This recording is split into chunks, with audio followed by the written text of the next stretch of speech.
নমস্কার বন্ধুরা, তিয়াসাস রেসিপিতে সকলকে স্বাগত জানাই। আজ আমি আপনাদের সঙ্গে একটা ভাজা পিঠের রেসিপি শেয়ার করতে এসেছি।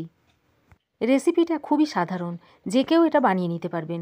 ঘরে থাকা সামান্য কিছু উপকরণ দিয়ে খুব সহজভাবে রেসিপিটা আপনাদের বানিয়ে দেখাবো।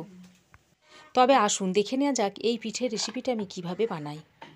এই ভাজা পিঠের রেসিপিটা বানানোর জন্য প্রথমে আমি একটা হাঁড়িতেই পরিমাণ মতো জল দিয়ে দিয়েছি। এবার এর মধ্যে নুন, হলুদ ও চিনি দিয়ে ভালো করে ফুটিয়ে নিতে হবে। তারপর পরিমাণ মতো চালের গুঁড়ি দিয়ে একটা খামির বানিয়ে নিতে হবে। খামিরটা বানানোর সময় অনবরত নাড়তে হবে, তা না হলে নিচে লেগে যেতে পারে। চালের গুঁড়িটা দেওয়ার পর যখন একটু এরকম দলা পাকিয়ে যাবে তখন জানবেন যে খামিরটা তৈরি হয়ে গেছে। খামিরটা বানিয়ে নেওয়ার পর এবার একটা বড় পাত্রে খামিরটা ঢেলে নিচ্ছি।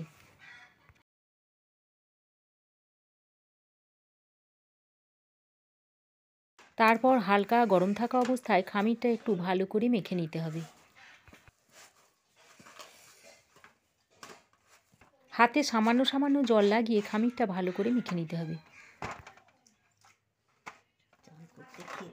এভাবে একটা সফট ডো বানিয়ে নিতে হবে। পর মেখে নেওয়া হয়ে গেলে একটা ভেজা কাপড় চাপা দিয়ে দিতে হবে। এবার এর থেকে সামান্য একটু নিয়ে আরও একবার ভালো করে মেখে নিতে হবে। তারপর এর থেকে ছোট ছোট লেচি কেটে নিতে হবে।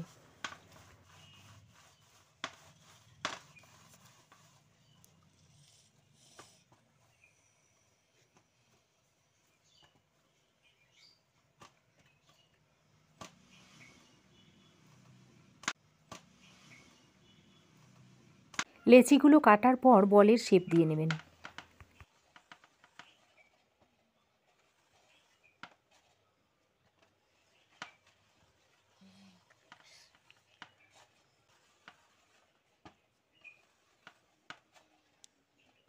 এবার এর থেকে একটা বল নিয়ে বাটি তৈরি করে ভিতরে সন্দেশের পুর ভরে দিন।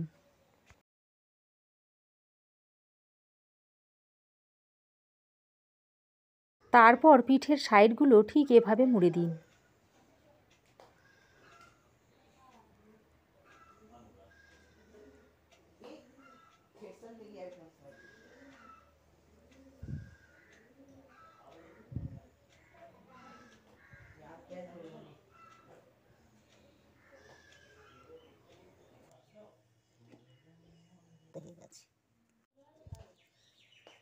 সব পিঠেগুলো এভাবে তৈরি করে নিন।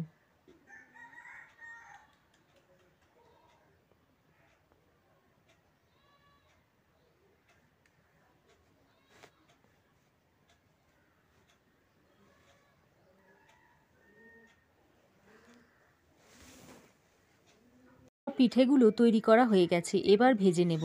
সব পিঠেগুলো তৈরি করে নেওয়ার পর গরম তেলে একে একে ছেড়ে দিন।